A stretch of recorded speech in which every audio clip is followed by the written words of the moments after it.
The night carrize crisp biete of early autumn. The kind that made every sound echo sharper. E where shadow loom lager. The Ford pickup rolled down the narrow blacktop. Its headlights cutting pale ribbons through the dark. The cab was hushed. Heavy with the kind of silence that pressed on the chest and smothered words before they could form. Anna Whitfield sat in the back seat. Hands trembling as she pressed a handkerchief to her face. Her eyes burned from tears. But she refused to let herself collapse into loud grief. The man who had given her the cloth Martin Hale. Their driver hadn't said a word when he offered it. And she had appreciated that. Silence was kinder than empty phrases about angels and heaven and better places. Her father was gone. No phrase. No blessing. No hymn would change that. The blame lay in the seat just in front of her. David Whitfield, her husband, sat hunched with his shoulders drawn tight. Eyes darting anywhere but toward her. He had been restless since they left Hazel County. Shifting in highs seat like a boy waiting for punishment. Anna hadn't looked directly at him since the moment the shouting had ended. Since the second her father had fallen and blood had darkened the barn floor. If she looked at David now, really looked, she wasn't sure if she'd scream or strike him. The thought of his guilty expression, that slack jaw, those damp eyes full of pity, made her throat tighten with fury. She turned her face back to the glass. Her reflection stared back at her. Pale and hollow-eyed. A widow to one. An orphan to another. All in a single night. The only sound came from the rumble of the Ford's engine and the occasional cough from Martin. He drove like a man who had done this before, hands firm on the wheel. Eyes flicking to the rearview mirror. Always Wettchen. Martin Hale was no saint. No savior. He wasn't the sort of man who helped for free. He had debts of his own. Arrangements he didn't speak of. But tonight, his obligation was to Clara Baines. And Clara had asked him to deliver Anna safely into her care. That was the only reason he was here. Giding too young. Shattered souls down a back road lined with black trees. And in the reflection of the rearview mirror, Martin saw more than Anna's tear-streaked face. The woods moved. At first it was subtle, a shift in the underbrush. A flash of so meeting pale between the trunks. Then it became clear, shadows pacing them. Swift as wolves. But wrong. They darted alongside the truck without effort. Silent except for the occasional flicker of something like laughter on the wind. Martin's jaw tightened. He had been warned this might happen. He had laughed off the rumors at first until he saw what waited at that barn. And far behind them, emerging from the wreckage, came the nightmare itself. Miles back, the husk of an old tobacco barn leaned against the horizon. Its beams rotted. Its roof sagging. From its shadow slipped a figure, both man and beast. A lean silhouette whose eyes glowed like embers. The creature licked blood from its mouth, savoring the last of its kill. A smile spread across its narrow face. Too wide. Filled with teeth too sharp. One by one, tendrils of furred flesh slithered toward it across the field. They writhed like eels. Each tipped with rows of needle teeth. Each slick with blood. One after another. They attached themselves to the beast's body. Twisting and snapping into place like groteske puzzlepiece. When the last had latched on, 9 tails fanned behind him. Writhing. Alive. He arched his back with a sound of satisfaction. His body pulsing with new strength. This was Mr. Grau. A Name spoken in whispers. A debt collector in flesh and nightmare. And he had business on that road. Anna shifted in the back seat. A tightness rippled through her abdomen. Sharp enough to make her catch her breath. She pressed her palm against her belly and tried to breathe through it. The baby wasn't due yet. At least, not yet. Clara had explained what to expect. How the body would send signals. But the thought of going into labor tonight in the back of this truck, with David hovering useless and terrified, filled her with dread. No. She could handle this. She had to. David glanced at her. Concern softening his expression. Are you? Don't. Anna said flatly. Withhood lifting her eyes. Her voice was thin but steady. David closed his mouth. Words swallowed. He stared ahead again. Hands clasped tightly together. From the front seat, Martin cleared his throat. You holding up Baktere? Anna? She nodded. Forcing a smile that didn't reach her eyes. I'll be all right. Martin studied her pale face in the mirror. Not liking what he saw. He pressed his foot on the gas, urging the Ford faster down the empty road. They needed to reach Clarabane's before whatever followed them decided to strike. Behind them. Mister. Crow lifted his head. Inhaling the night air. He could smell them, the husband. The grieving Daughter. The child not yet born. The scent was sweet. Rich with the promise of a bargain sealed long ago. He grinned. A deal was a deal. And Mr. Crow always collected. The Ford rolled into Big Gap Road just past midnight. The pass wound like a serpent into the holler. The trees arching overhead as though to swallow the headlights. At last, the house came into view. It stood 3 stories tall. Built from stone and heavy timber.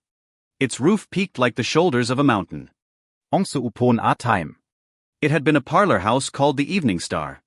A place where men drank whiskey to strong. Lauke to loot.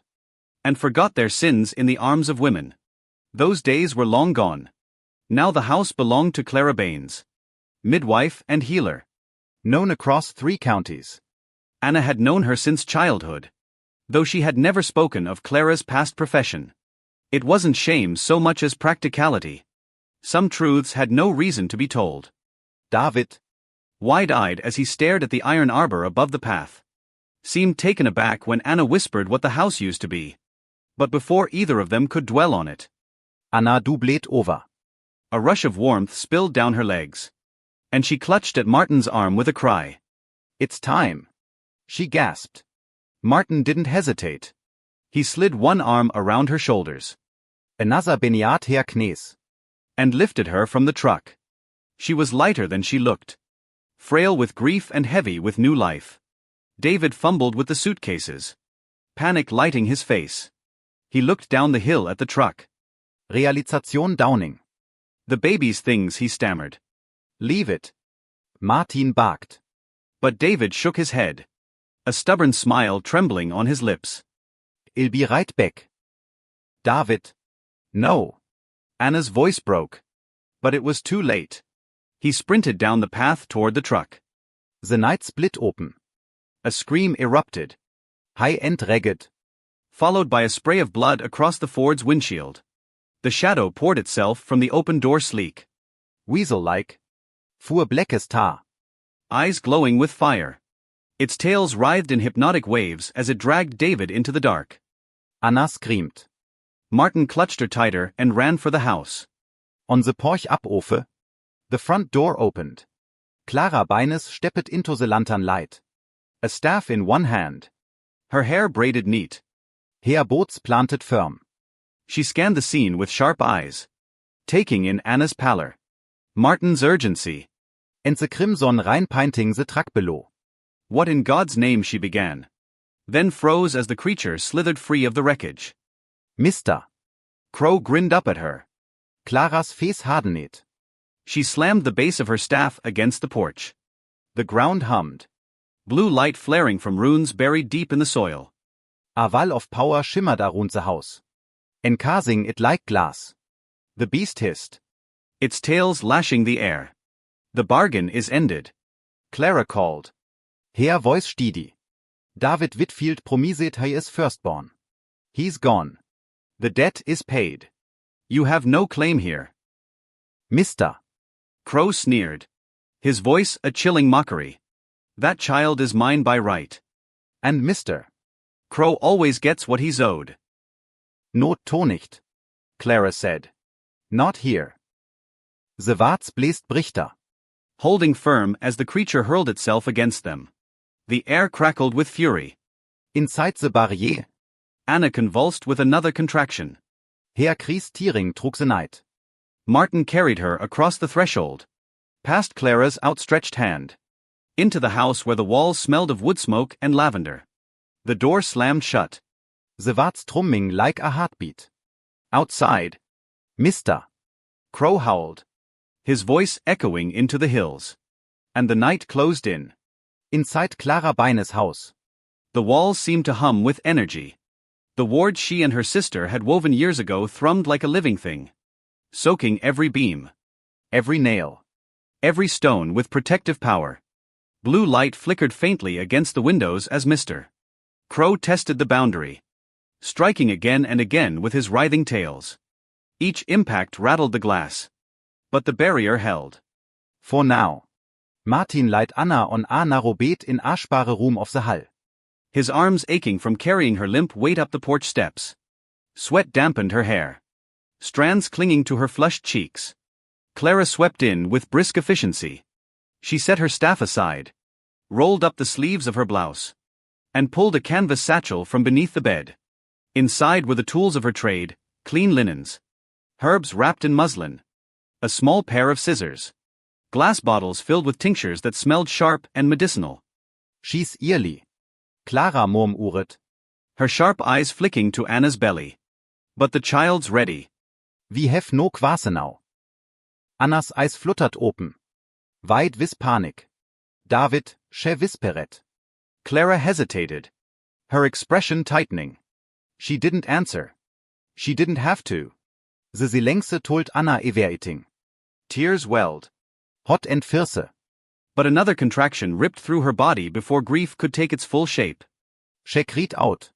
Clutching at the sheets, her knuckles whitening, Clara placed a firm hand on her shoulder. Breathe. You know what to do. In through your nose. Slow. Out trug your Mut. Anna obeyed. Gasping. Her chest heaving. Martin hovered in the doorway. Fists clenching at his sides. He'd seen violence. Blood. Death. But this battle of flesh and spirit was not his territory. Still. He wasn't about to leave. From outside came the shriek of something inhuman, followed by a rattling crash as Mr. Crow flung himself against the wards again. The sound carried through the floorboards, vibrating in their bones. He won't stop, Martin said grimly.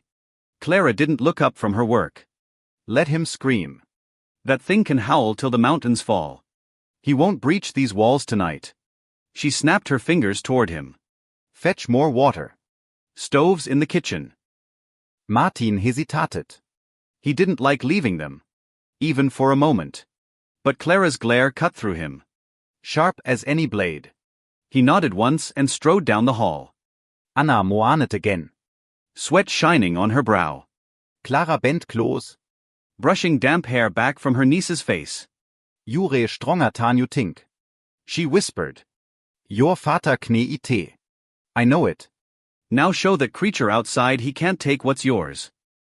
Anna's eyes glistened. She bit her lip hard enough to taste blood. Then she bore down, her body trembling. Breathe ragged. Martin returned with a basin of steaming water just as another cry tore through the house high. Rau. But not Anna's. It was the cry of new life. A squalling infant. Slick with birth. Fists clenched and legs kicking, filled the air with furious sound. Clara lifted him, wrapped in a clean cloth. And for a moment even Martin felt something twist in his chest. Anna sobbed with relief, her arms stretching out. Clara laid the child against her breast, and his cries softened into small hiccuping whimpers as he nestled close. Ah boy. Clara said softly. Strong lungs. Steady heart. 7 pounds. I'd reckon. You we got yourself a fichter. Anna. Anna clutched her son, pressing her lips to his damp forehead. Daniel. She whispered. Daniel Moore Whitfield. The Name hung in the air like a prayer. But the moment was shattered by the shriek outside. Mister. Krau's voice cooed through the night. Mocking. Furious. Mine. It screeched. The word stretching into a howl. By bargain and by blood. That babe is mine. The house shook with the force of his rage. The baby stiert. Fussing. And Anna held him tighter. Clara stood, her staff in hand again, and moved to the front room. Martin followed, his hand resting on the revolver holstered at his hip. It wasn't much against a creature like Crow, but steel in the hand was better than nothing. Through the window. They saw him, tall and narrow, his body writhing with 9 restless tails. His grin gleamed in the darkness. All thanks and hunger. You think your words can hold forever. Which? He hissed. His voice dripping with venom. You think old bargangs bind still? The long life is gone. True. But the child was promised. And promise binds tighter than death. Clara slammed the butt of her staff against the floor. The words flared. The blue light burning brichter. The pact ended with David's life. The child has drawn his first breath free. You'll not have him. Mister. Crow's grin widened. Then I'll wait. A day. A month. A year. I'll wait until your wards falter. Until your blood runs dry and the house crumbles. That boy carries my mark. And one way or another, he will walk into my arms. Clara's jaw clenched. Over my dead body. The beast chuckled. Low and cruel. So be it. With that, he slithered back into the trees. His 9 tails trailing like shadows. The night fell quiet again. But the silence was heavier than before. Clara turned back to Martin. Lowering her voice. We can't keep them here. He'll come again. And next time, he won't be alone. Anna and the boy need to disappear. Martin nodded. He had known it would come to this. I can help. For a favor. Clara's lips tightened. Then curved into a humorless smile. Always a favor with you. You know me. She sighed. Bone-weary. But finally inclined her head. Fine. A favor owed. Just get them out. Martin tipped his hat slightly. A ghost of a smile crossing his face. From the back room came Anna's soft humming. A lullaby broken by quiet sobs. She rocked her son in trembling arms. Her face streaked with both joy and despair. Clara watched her through the doorway. Her heart heavy. The girl deserved happiness. But all she could see ahead were trials. The child had been born into blood. Into loss. Into the grip of something dark that would not let go. And Clara knew with the clarity of old magic and older debts that this was only the beginning. Morning came reluctantly to Big Gap Road. Pale gray light filtering through heavy clouds. The mountains seemed to press closer. Their ridges dark and watchful. As though they too waited to see how the night story would end. Clara Baines sat at her kitchen table with a steaming cup of coffee. Her shoulders hunched with exhaustion. She had been awake all night. Warding of the Beast's Rage. Tending to her niece. And keeping one ear open for the sound of shattering glass or breaking wards. Anna slept in the spare room. Her newborn curled against her chest. For now, peace had settled. Fragile as a soap bubble. Martin Hale leaned against the doorframe. Sipping his own cup. His revolver resting openly on the table beside him. His weathered face gave little away. But his eyes were sharp. Restless. Like a man already measuring the miles he would soon have to travel. Don't like this quiet. He muttered. Beast didn't leave. He's waiting. Clara nodded grimly. He'll wait forever if he has to. Time don't mean much to things like him. Martin studied her over the rim of his mug. So we move them. To nicht. Clara exhaled. The steam from her cup curling like smoke. Yes. Anna and the boy need to be gone before sunset.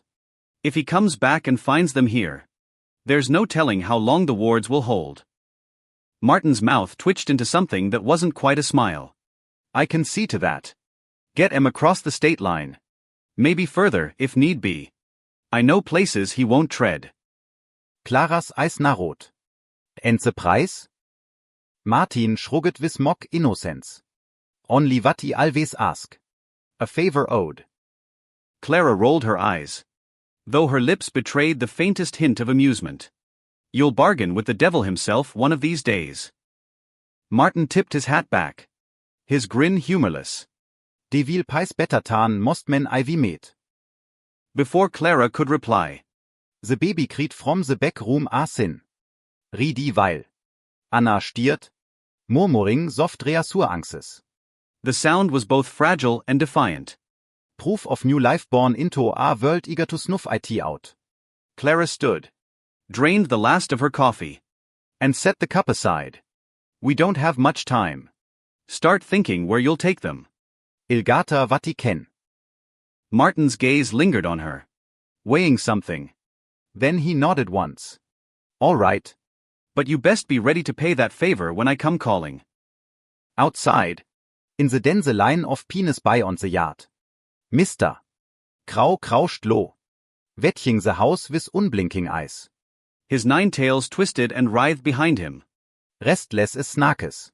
The wards glimmered faintly in the daylight. Still strong. Still pulsing with the witch's stubborn power. He could not breach them. Not yet. But he could wait. He had patience honed over centuries. What the mortals never seemed to understand was that debts were not erased by death. David Whitfield had signed his promise in fear and desperation. And promises were threads in the fabric of power itself. The boy carried the weight of that oath. And no spell, no circle of blue fire, could cut it clean. Crow tilted his head back. Inhaling. He could smell the infant's breath. Sweet and milky. He could taste Anna's grief in the air. Bitter and heavy. And beniatet all. He senset so meeting Else another force Wettching. Another power interested. That unsettled him. He had made bargains beyond his station. Bargains he should never have been bold enough to seek. The hunger in him had grown. And hunger always demanded more. No matter. The child would be his. If not today, then soon. Back inside. Anna stiert from shallow sleep. Her eyes were swollen. Her body weak. But she cradled Daniel with a fierce protectiveness that surprised even her. When Clara entered with fresh linens, Anna looked up. Her voice hoarse. He's not safe. Is he? No matter where we go. Clara set the bundle down and sat on the edge of the bed. Safer than here. For now. Tats all ken promise. Anna's grip tightened around her son. David. He did this. Didn't he? Clara hesitated. She had never been one to soften the truth. But Anna had lost so much already. Still. The girl deserved honesty. Yes. Clara said quietly. Your husband made a bargain he couldn't keep. That creature out there intends to collect on it. No matter the cost. Anna closed her eyes. Tears sliding down her cheeks. He promised away our child.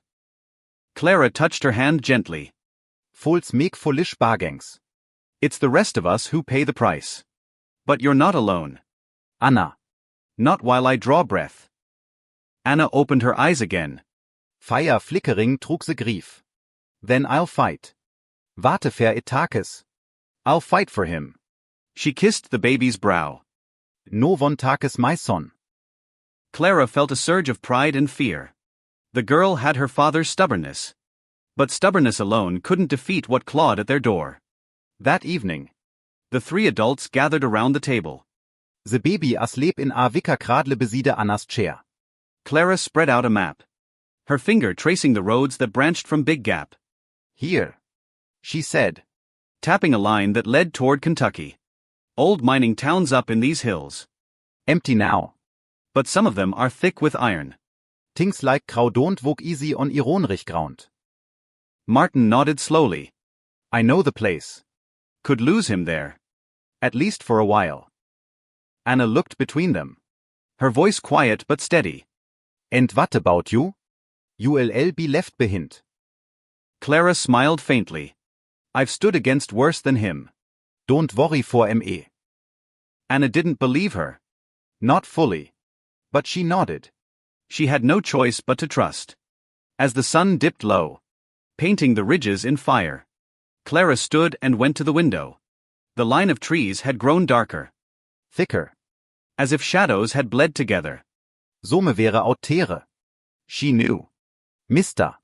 Crow was waiting. Her words hummed. Straining. She felt the pressure against them. Constant and unyielding. Go at first light. She said without turning. Pack only what you must. Travel light. Travel fast. Martin's eyes narrowed. He'll follow. Then let him follow me. Clara said. Her voice like steel. Better me than that boy. That night. The dreams came. Anna woke gasping. Clutching Daniel close. The echo of a voice still hissing in her ear. Mine. By right. By promise. By blood. Martin. Sleeping in a chair by the door. Jerked awake at her cry. He stood. Hand on his revolver. What is it? She shook her head. Trembling. He was here. In the room. I heard him. Martin scanned the corners. But the shadows were empty. Still. The hairs on the back of his neck bristled. The beast was patient. The beast was clever. And the beast would not stop. By dawn. The Ford was packed again.